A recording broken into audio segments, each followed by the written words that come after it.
precisar só 37 minutos da atenção de vocês. Vamos falar sobre doenças benignas do esôfago. Então vamos lá. Que doenças, não diagnóstico, tá pessoal, mas assim, de maneira geral, as doenças que podem ter no esôfago vão comprometer o quê? Oi, vão comprometer o quê? De maneira bem geral, tá? Alimentação, deglutição. Quando a gente fala em deglutição, nós estamos falando de algo funcional ou anatômico? Para comprometer a deglutição, estou falando em algo funcional ou anatômico? Qual é a função do esôfago? Qual é a função do esôfago? Pegar o alimento da cavidade oral e levar até o estômago, sim? A gente faz a deglutição para isso, sim? Então, se eu comprometo a deglutição, eu vou ter um problema essencialmente anatômico ou funcional? Beleza. Podemos ter problemas anatômicos? Sim. E esses problemas anatômicos, eles podem comprometer, então, também o que? A função. Então, essencialmente, no esôfago, e a gente pode considerar isso para todo órgão, nós vamos ter afecções, doenças, que comprometam a função e a anatomia. Então, eu tenho um tripé. No esôfago, fica bem claro, eu tenho doenças que vão comprometer a anatomia, vou ter doenças que vão comprometer a função e vou ter neoplasias. E vou ter o câncer, que compromete tanto anatomicamente quanto funcionalmente. Ok? Então, para a gente poder construir um raciocínio e sair da decoreba. Só para lembrar, 25 a 30 centímetros nós temos o esôfago. Ele começa lá na cricoide, falando disso na aula passada. Ele entra lá no abdômen, lá na região diafragmática, do hiato diafragmático, onde tem ali a cárdia, que é a transição esôfago-gástrica. E nós temos esses segmentos de esôfago. Temos o segmento faringoesofágico, cervical, torácico e abdominal. Em todos eles podemos ter afecções, e hoje nós vamos falar sobre afecções benignas. Neoplasia de esôfago vai ser um outro momento, um outro dia com vocês. E muitas dessas afecções benignas do esôfago, elas são achados incidentais. O que é um achado incidental na medicina? Por acaso. Meio que aleatório. Você está pesquisando uma coisa e opa! Encontrei outra. O que é isso? Chama atenção. Isso acontece muito, né? Com raio-x de tórax. Aí você vê um nódulo pulmonar. Opa, tem um nódulo aqui. É assim? E na endoscopia acaba sendo a mesma coisa. Já conversamos que o exame endoscópico hoje é cada vez mais comum. Quem aqui já realizou endoscopia? Levanta o braço. Olha aí como é comum. Eu em breve. Olha como é comum. Comum demais. Não precisamos ter uma solicitação especial para fazer. O acesso hoje é muito fácil. Você faz particular, faz por convênio. No público ainda é difícil. Demora demais. Mas consegue fazer. Então, aqui no esôfago, esses achados são incidentais principalmente por endoscopia. E quando a gente fala em tumor benigno, o tumor benigno mais comum do esôfago é o leiomioma. E como que eu sei que é um tumor benigno leiomioma? O que é que eu tenho que fazer para chegar a essa conclusão? Biópsia, boa. Tenho que fazer uma biópsia. Mas está aí a lesão mais comum, tá? Neoplásica, que pode envolver o esôfago, ok? Então vamos começar com afecções anatômicas, ou seja, São alterações anatômicas do esôfago que podem ou não levar a manifestação clínica. Vamos lá, pensa comigo aqui, vai. Se for levar a manifestação clínica, qual que deve ser as manifestações clínicas de afecções que comprometem o esôfago? Qual que deve ser? Disfagia, boa. O que mais? Regurgitação, escutei? Escutei qual é a regurgitação? Regurgitação. O que mais? Que mais? Perda de peso. Perda de peso. O que mais? Pirose, sim, podemos ter. O que mais? Hã? Entalo. A disfagia, né, mais agressiva ali, aquela sensação de entalo. O que mais? Hã? Pigarro, sim, boa. O que mais? Hã? Qual? Engasgo. Sim, o engasgo, ele tende a ser mais alto. Vamos falar isso daí, né? Mas é a região na faringoesofágica. Estou falando do esôfago faringoesofágico. Tá? O que mais? Algo mais? Tafilio-House. Halitose. Pode ser também. Afecções da via aérea superior de repetição, IVAs de repetição, infecção de repetição, faringite de repetição. É assim que a gente constrói o pensamento da medicina, turma. Eu estou entendendo o que pode acontecer, fica mais fácil de eu pensar em diagnósticos. Primeiro, é o anel de Chatinsky. Por que o anel? Claro, está bem aqui. Que exame é esse aqui, hein? Esôfagograma baritado. Boa, né? Com contraste. E o contraste que a gente usa melhor é o bário. Vamos correlacionar? Beleza. O paciente fez uma gastrectomia total e uma anastomose esôfago-jejunal. Estão pegando aí? Faz um exame de contraste para verificar a viabilidade da anastomose, se está tudo ok nessa anastomose. Qual que vai ser o contraste que nós vamos usar? Temos opções, o bário e temos o iodo. Qual que vai usar? Qual que vai usar? Vamos fazer esses links mentais de aprendizado. Qual que a gente usa? Bário ou iodo? Iodo. Por quê? Irrita quem? Quem não gosta de bário? É o que está dentro do abdômen, revestindo o abdômen, o peritônio. O peritônio tem horror a bário. Se o peritônio tem horror a bário, ele vai causar uma peritonite química. Então, se tem possibilidade de extravasamento do contraste pelo trato gastrointestinal, não vamos fazer bário, embora seja o melhor. Vamos fazer iodo. Pegou essa? Tranquilo? Iodo, porque ele causa irritação com peritonite química. Anel de Chatinsky geralmente acontece na junção ali, escamo colunar. Junção escamo colunar é aonde? Em que parte do esôfago?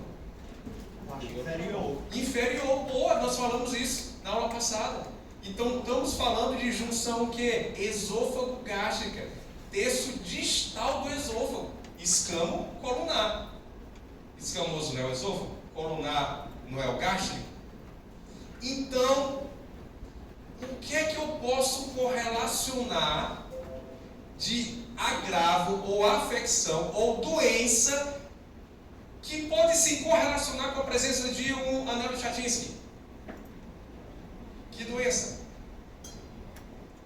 Pode se correlacionar com isso, já que eu sei que a posição é lá na transição esôfago-gástrica. Pode ter relação com hernia de hiato, sim.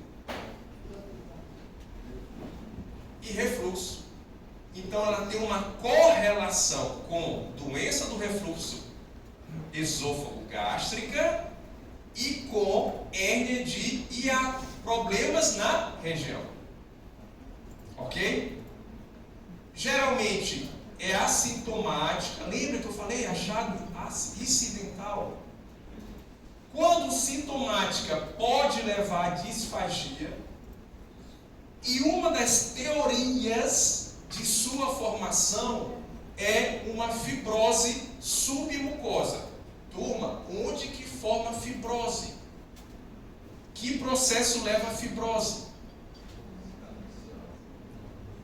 Pode falar mais alto. Inflamação. Olha aí, o cara tem a voz de locutor de rádio. Boa. Inflamação, cicatrização, fibrose. Principalmente em um cenário de múltiplas inflamações ou de uma inflamação que com muito mais tempo. Esofagite, doença do refluxo. Então, essa é uma das hipóteses. Conduta. Bom, está bem óbvio. É racional. Se eu tenho um anel de Chatinsky que está ocluindo a luz do esôfago, terapia o quê? Tenho que dilatar. Endoscopia, balão, dilata. Vai resolver? Será que resolve? Será que resolve? Sim ou não? Estou tratado, fiz uma sessão de endoscopia, dilatou o balão, estou tratado? Não. Possivelmente vai precisar de quê? Antes de ir para a cirurgia. Será que nós vamos logo para a cirurgia? Porque pensa comigo aqui, vai. É uma doença benigna. A cirurgia aqui seria o quê? Uma esofagectomia. Será que a gente vai fazer uma esofagectomia, uma cirurgia de grande porte, com um índice relevante de mortalidade em uma doença benigna? Não, né? A gente vai deixar isso para o último caso.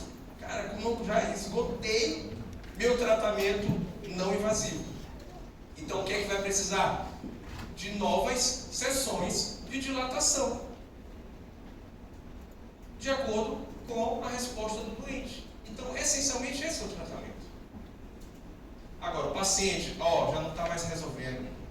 Tipo, ele vai para a sessão de dilatação endoscópica. Doutor, não dura 2 semanas. Volta tudo de novo. Estou perdendo peso, não estou conseguindo se alimentar. E aí, pode tentar fazer outras terapias, tá? Tentar, de repente, terapia endoscópica. Ou ir para a cirurgia no último caso, tá? Mas na maioria das vezes a gente consegue conduzir adequadamente com dilatação endoscópica, tá? Anel de Chatinsky, e aí só mostrando esse aspecto de transição, de mudança do epitélio, né? O epitélio escamoso e o epitélio colunar, perceba então ali na transição esôfago-gástrica. Podemos ter também aqui, a chamada membrana esofágica. Parece lá uma linguetazinha lá no esôfago cervical, esôfago faríngo esofágico, a região faríngo esofágica, tá? Tem lá como se fosse uma epiglote, né? Parece uma epiglote ali, né? Para a gente poder lembrar. Só lembrar aqui, se isso aqui fosse uma epiglote, que área é essa bem daqui? Qual é o nome dessa área? Se isso fosse uma epiglote, valécula, né? Aqui que a gente coloca a lâmina do tubo aqui, né? Assim? Beleza. Então, região cervical, abaixo da cricoide, tem uma membrana. Que sintomas esse paciente poderia ter? Que sintomas? Pode ter uma regurgitação? Qual sintoma teria? O quê? Pode falar, pessoal. Não tenho vergonha não, né? Pode ter uma disfagia ou seria mais uma sensação de entalo? Não é alto, era mais uma sensação de entalo, mas também disfagia. Porque você vê que, olha só, entenda que é uma membrana. Se é uma membrana, isso aqui vai ser duro ou flexível? Flexível, vai ser molinho, é uma membrana, ok? Não é duro aqui, mas o que é que ela implica? Diminui a luz, E pode ter uma sensação, um incômodo aqui, a depender do tamanho do alimento, quanto tempo ela mastigou. Porque tem gente geralmente que dá 2 mastigadas e pufo, já engole, né assim? Então, a depender do produto bruto que ele engoliu, aquilo pode incomodar um pouco mais, se fosse uma sensação ali de entalo, de dificuldade. Então, membranas esofágicas podem estar acontecendo. E uma das membranas clinicamente mais conhecidas são essas membranas esofágicas relacionadas com a síndrome de Plummer-Vinson. A síndrome de Plummer-Vinson é uma afecção que ela se correlaciona preferencialmente, tá, em mulheres na faixa etária ali de 40 anos, com quadro de desnutrição, identificado por quilose bucal, unha quebradiça, tá? Mucosa atrófica de língua rachada. Ela tem uma anemia sideropênica também, por isso que é chamada disfagia sideropênica. É a paciente que tem uma disfagia cervical e tem uma anemia ferropriva, tá? Então é um quadro bem sindrômico. Então, quando que eu penso nisso, né? Daniel, quando que eu penso nisso aí? Eu penso nisso quando você estiver, por exemplo, na atenção primária e estiver atendendo uma paciente nesse quadro com anemia, você vê unha quebradiça, vê o quadro clínico ali e ela com disfagia. A disfagia pode ser um sintoma ali inicial e você considerar e pesquisar de maneira geral, pensando ali na síndrome de Plummer-Vinson, tá? E é da mesma forma, dilatação esofágica, correção da deficiência, acaba sendo o tratamento adequado, mas tem que fazer segmento, tá? É uma condição pré-cancerígena, tá? Carcinoma espinocelular, é uma condição pré-maligna, então precisa de segmento. Vai ter que acompanhar essa paciente, tá? Enquanto tiver a presença dessas membranas, que por ser uma alteração anatômica, acaba ficando aí por bem mais tempo. Aqui alguns achados daquilo que eu falei, que você pode, pela clínica, suspeitar da presença da síndrome de Plummer-Vinson, geralmente relacionado também no quadro clínico com alteração emocionais, psicológicas e psiquiátricas também desse paciente, tá? Tem essa correlação associada também desses pacientes. Divertículos esofágicos, eles são, digamos, a alteração anatômica mais bem conhecida do esôfago, são os divertículos. E aqui, qual que é o conceito de divertículo? Divertículo entende-se que é uma bolsa, é um saquinho lá. E existe a diferença entre divertículo verdadeiro e divertículo falso. Exemplo mais comum de divertículo, de maneira geral, mais conhecido, a doença diverticular dos colos, né? Não é assim? A doença diverticular dos colos, né? Dos divertículos de colo. Vocês tiveram aula disso no terceiro semestre, não foi? Terceiro semestre, eu resgatei, né? Tiveram já esse ano? Já teve? Então pronto, já estou sabendo, safo. Boa, jogar umas perguntas aqui. Principal complicação da doença diverticular dos colos? Qual é? Diverticulite. Boa. Principal complicação da diverticulite? Abscesso. Boa. Todo abscesso é cirúrgico? Não. Acima de quanto vai se pensar em cirurgia? 3 e 4.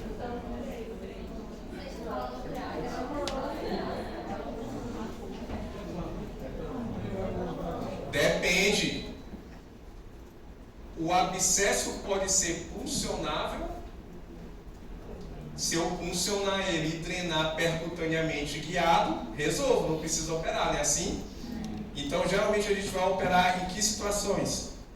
Quando você não consegue resolver por drenagem percutânea, não consegue resolver por terapia medicamentosa com antibiótico, e quando o paciente já tem um quadro de peritonite, um abscesso ou múltiplos abscessos, ou então tendo a perfuração, não é assim que acontece? Então, só para a gente correlacionar, cara, estuda medicina correlacionando com as outras coisas, é assim que a gente aprende medicina, Então vamos lá.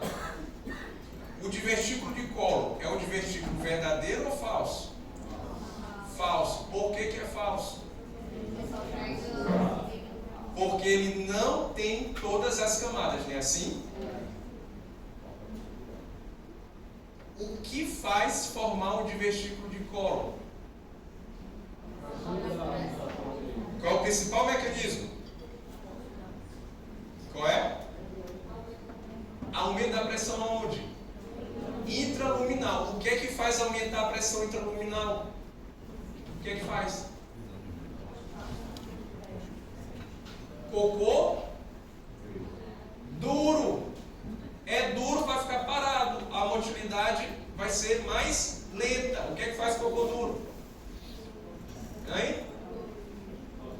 Dieta. Falta de fibra, só carboidrato, só proteína. Só que isso não é da noite para o dia. Isso é durante toda o quê? A vida. Por isso que nós vamos encontrar a doença diverticular do cólon, principalmente acima de quantos anos? Acima de 60 anos. Mas opa, hoje em dia, ó, essa idade tem caído. 40 anos você já encontra. Por conta de quê? Da mudança alimentar da sociedade. Não é assim? Menino desde 5 anos de idade, quem tem irmão pequeno aqui, é o filho de 5 anos. Ele já come Mac não? Biscoito, salgadinho, pão. Não é assim.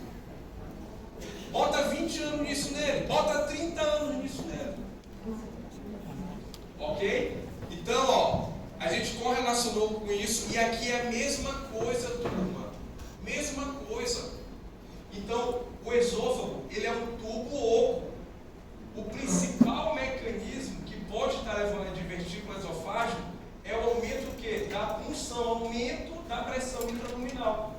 E o outro é de tração, reação inflamatórias externas. E aqui no esôfago, isso se correlaciona com o quê? Para ter um divertículo de tração.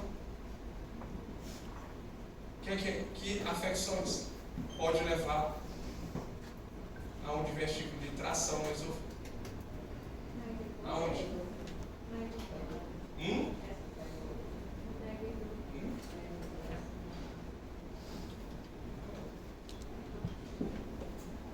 Doença onde? Doença onde? É anatomia. Hein? Aonde é? Onde vai ter doença que vai levar a um mecanismo, que pode levar a um mecanismo de divertículo de tração do esôfago? No pulmão, né, turma? É ou não é? O esôfago não está cercado de pulmão dos dois lados, pulmão direito e pulmão esquerdo. Doenças inflamatórias pulmonares, doenças pulmonares que levam a inflamação, cicatrização, fibrose, vão tracionar, podem tracionar segmento do esôfago, causando então um divertículo de tração. Doenças pulmonares. Será que com a pandemia do Covid-19 não vamos ter vários casos de divertículo de tração? Pulmão mais duro do que outra coisa, inflamação envolvente? Não sei, saberemos depois. Então, doenças pulmonares podem levar a isso. Ó, tipos, varíola esofágica é o Dizenker. É o mais conhecido, é o que mais cai em prova, é o que a gente mais vê, embora raro, na clínica médica, na clínica diária, tá? Podemos ter esôfago médio, que são os parabronquiais, e epifrênicos, são supradiafragmáticos. Ó, tá aí, um tipo de divertículo, e esse divertículo aqui, que tipo de divertículo é esse aí? Tração ou pulsão? Tração. Você vê aqui, ó, vários linfonodos, processo inflamatório da árvore traqueobrônquica pulmonar, causando o quê? Uma tração daquele segmento esofágico, podendo levar a um divertículo. Boa, então vamos lá. O que deve dar de sintomas no doente que tem o divertículo? Vai, pensa aí. O que deve dar de sintomas? O que deve erutar. Imagina só, um paciente que tem uma bolsinha no esôfago. Uma bolsinha. Eu vou andar aqui dentro da sala de treino. Hein? Pensa aí, pessoal. Infecções aonde? Que a galera do fundão, né? Show. Rapaz, que é bacana assistir, ver todo mundo, né? Legal. E aí, pessoal, o que é que pode ter? E é bom que vê 3 telas, né? E você escolhe onde olhar. Lá só tem a opção de olhar para frente ali, né? Rapaz, também se daria aqui atrás. E aí? O que é que pode ter, turma? Hein? Inflamação aonde? Faringite, ok, pode ter. Pode ter. O que mais? Tosse? Tosse sim, pode causar tosse. Ok. Halitose por quê? Exatamente. Tu lanchou sexta-noite, ainda está aqui no esôfago. Aquele sushi que tu comeu na sexta, ainda está aqui, um pedaço do sushi. Ou seja, causar halitose. Agora, vocês acham que isso aqui acontece muito rapidamente? Não. O de tração até pode, porque é um processo inflamatório ali cronificado e tal, beleza. Mas o de punção geralmente é no transcorrer dos anos. Por isso que o divertículo de Zenker, por exemplo, nós vamos encontrar geralmente em que faixa etária? Idosos, acima de 65 anos. Tá? Acima de 65 anos. Ó, olha o divertículo aí. E que imagem, o que é que deve ser isso aqui, turma? Ó. Isso aqui deve ser o quê? Aqui dentro. Salsicha, arroz, feijão. Tá tudo aqui dentro, aqui, ó. Bactéria. Né? Tem aqui uma piscina de bactéria aqui, né? Também.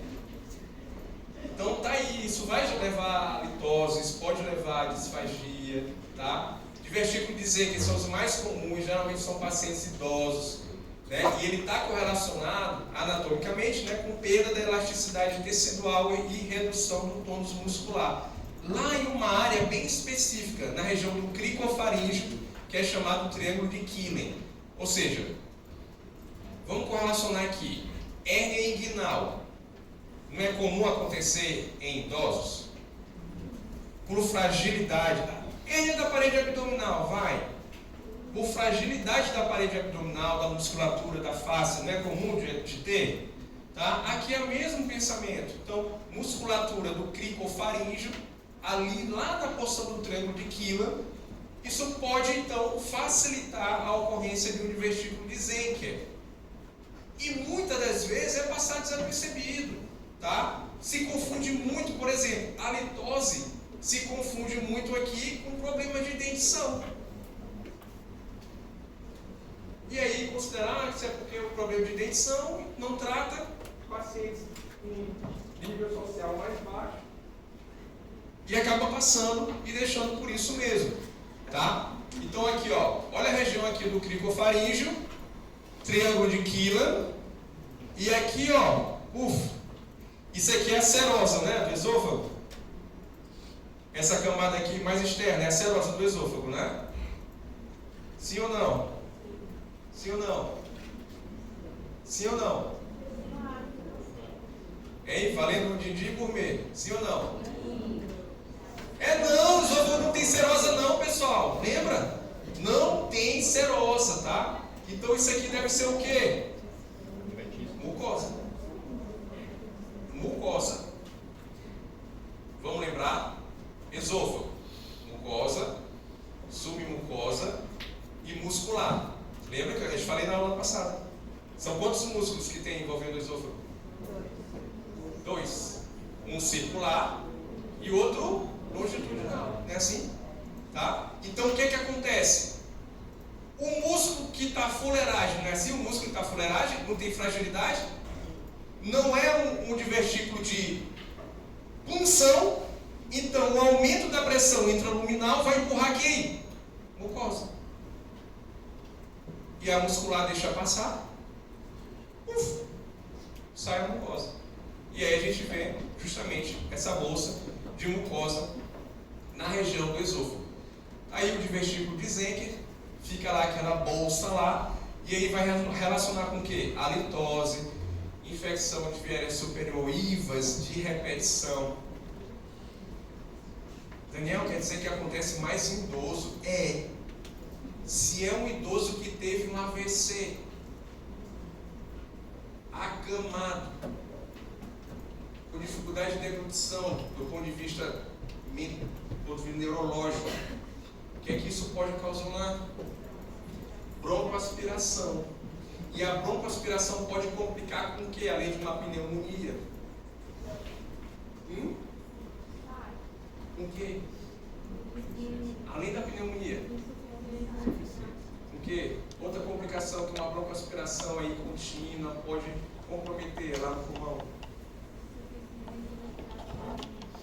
Dica, axila. Sabe como dica boa? Tem a boa de dica técnica.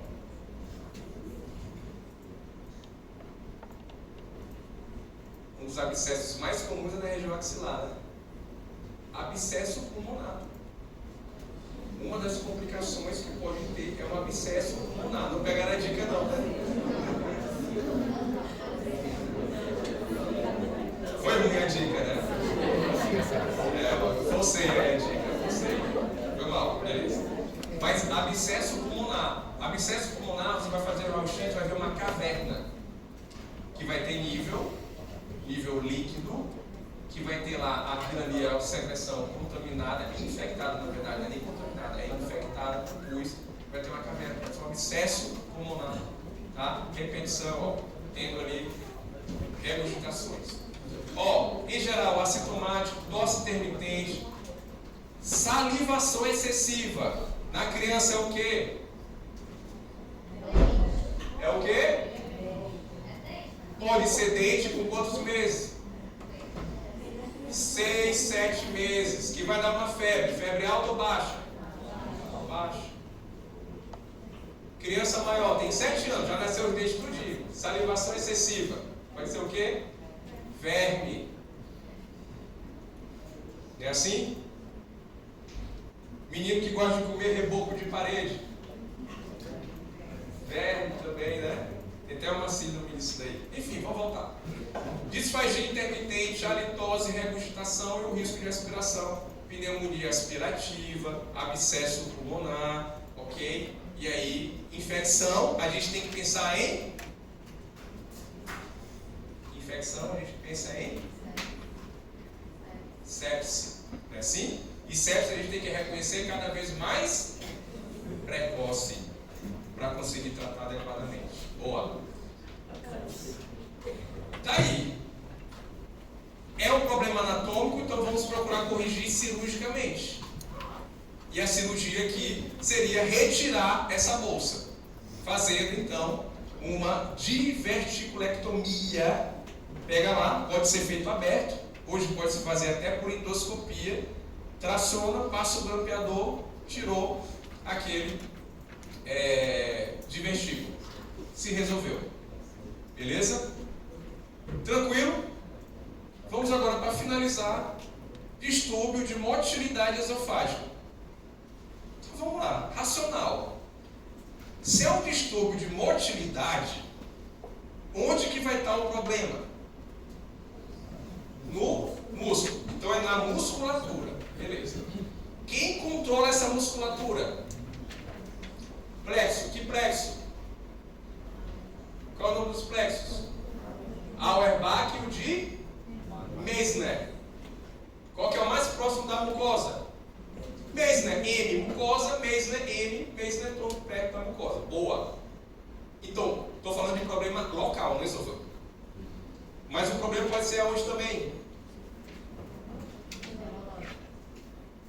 É o que controla, não no sistema nervoso, que vai fazer a contração muscular. Então eu posso ter problemas do sistema nervoso central ou problemas perifericamente localizados no esôfago. Boa, pronto, precisa entender isso.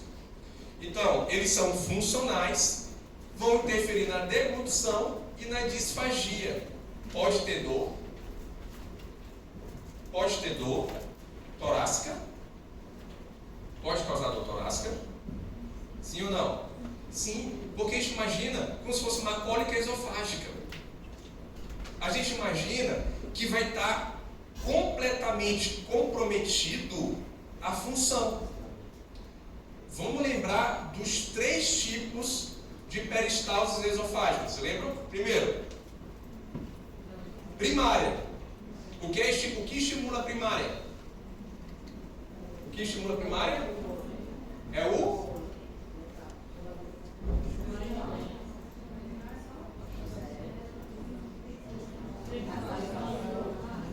você o que? Pensar em comida, cheirar a comida, opa, vou já comer.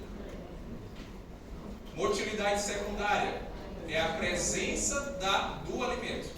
E a terciária, ela vai ser o que? Disfuncional. É assim? Então vamos lá. Aqui nós vamos ter então nós vamos ter peristalse que vão levar sintomas clínicos do tipo terciário, tá? Exames, endoscopia, para ver se não tem alguma alteração anatômica. Já que é muscular, vamos ter como padrão ouro o teste de... Qual é o teste? Manometria. E o exame de esôfago contrastado para ver se tem alguma alteração da anatomia. Aí, ó, espasmo esofagiano difuso. Cara, como que deve estar esse esôfago? Só pelo esse nome. Como que ele deve estar? Todo o quê? Ó, como ele estivesse convulsionando. Ou seja, vários pontos de contratilidade, espasmo, em vários lugares. Espasmo. Isso vai fazer o alimento progredir? Não. Não progride. Da mesma forma, correlaciona com convulsão, função neurológica está comprometida? Tá. Leva rebaixamento de consciência. No coração, qual é a convulsão do coração? Fibrilação ventricular. Vai fazer débito cardíaco? Não vai. O paciente vai parar. Ele já está parado, na verdade. Aqui é algo semelhante. Você vai ter um espasmo difuso. Isso vai levar o quê? A dor. Isso vai levar a disfagia. Porque são o quê? Contrações simultâneas e de alta amplitude. Ele está dando ali um gás amical, não precisava isso. Então, ele vai levar a disfagia. Turma, se isso aqui eu estou falando de comprometimento nervoso, isso aqui tem correlação com distúrbios psiquiátricos. Não tem como. O que é o distúrbio neurovegetativo?